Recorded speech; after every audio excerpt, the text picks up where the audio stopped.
महाराष्ट्र के अमरावती से निर्दलीय सांसद नवनीत राणा और उनके पति रवि राणा ने सीएम उद्धव ठाकरे और शिवसेना के खिलाफ नए रण का शंखनाद कर दिया। राणा दंपति ने उद्धव ठाकरे के घर के सामने हनुमान चालीसा पढ़ने का ऐलान किया था, जिसकी वजह से उन्हें 12 दिन जेल में भी बिताने पड़े।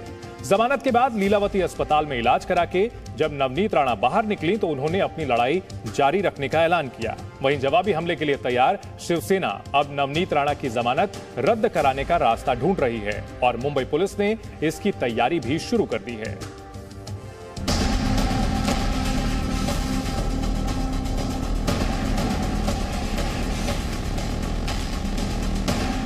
ये तस्वीरें सांसद नवनीत राणा की हैं।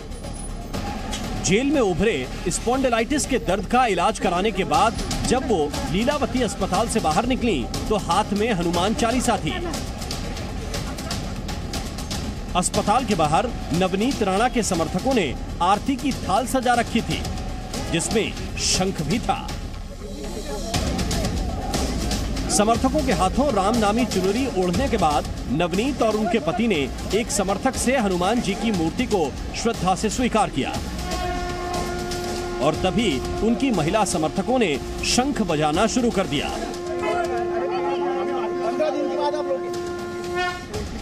राणा दंपत्ति के समर्थकों की चाहत थी कि वो हनुमान चालीसा के मुद्दे पर शिवसेना के साथ सियासी संग्राम जारी रखने का शंखनाद कर दें। नवनीत राणा को शंख भी इसीलिए थमाया गया, जिसे उन्होंने बजाया नहीं, लेकिन अपने समर्थकों को मायूस भी नहीं किया। नवनीत राणा ने ऐलान कर दिया कि उनकी जंग जारी रहेगी। मैं आपको एक बात बोलना चाहूंगी, उद्धव ठाकरे जी को भी बोलना चाहूंगी, इतना अत्याचार तुम्हारे पास पावर है, पावर का दुरुपयोग तुमने किया है। जिस तरीके से राम के नाम पे और हनुमान के नाम पे जिस तरीके से इन्होंने मेरे पर अत्याचार किए हैं, इसका जवाब ये महाराष्ट्र की जनता इन्हें जरूर देगी, इसमें कोई डाउट नहीं। और संकट मोचन का नाम लेने से मुझे उद्धव ठाकरे दबा नहीं सकते। मैं आज भी लेती हूँ और मेरी आखिरी सांस तक 14 दिन में मुझे दबा देंगे जेल में रख के, पॉसिबल नहीं। महिला इतनी कमजोर नहीं है, महिला इतनी कमजोर नहीं है। महिला पहले भी लड़ती थी, आज भी लड़ रही है और आगे भी लड़ेगी। भगवान का नाम लेने के लिए, श्री भगवान के नाम से और हनुमान भगवान के नाम पे अगर 14 दिन मुझे डालते, 14 साल भी डाले तो मेरी आवाज दबा नहीं सकती। तो मैं आपको चैलेंज करती हूँ कि लोगों के बीच में आकर इलेक्शन लड़कर चुन के दिखाइए। महाराष्ट्र में कोई भी डिस्ट्रिक्ट आप चुनिए और लोगों की सेवा करके चुन के आना किसे कहते हैं, वो वहाँ खड़े रहिए और आपके विरोध में आपके सामने मैं खड़ी रहूंगी और चुन के आपने दिखाना कि महिला ताकत के सामने और ईमानदारी और मेहनत के सामने किस तरीके से चुन के कौन आ सकता है।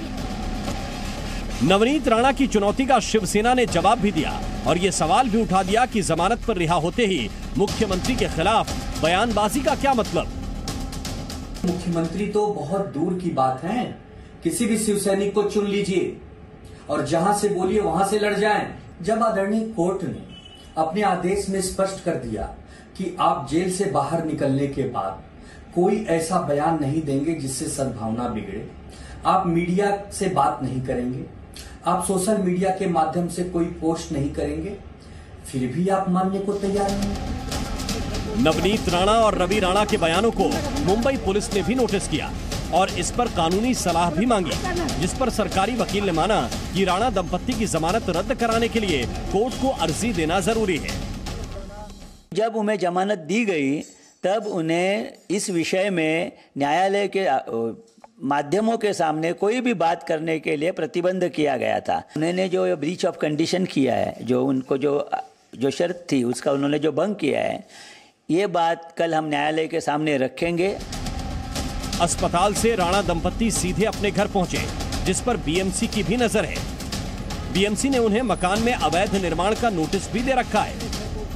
बहरहाल घर पहुंचते समय राणा दंपत्ति ने मीडिया के सवालों का कोई जवाब नहीं दिया।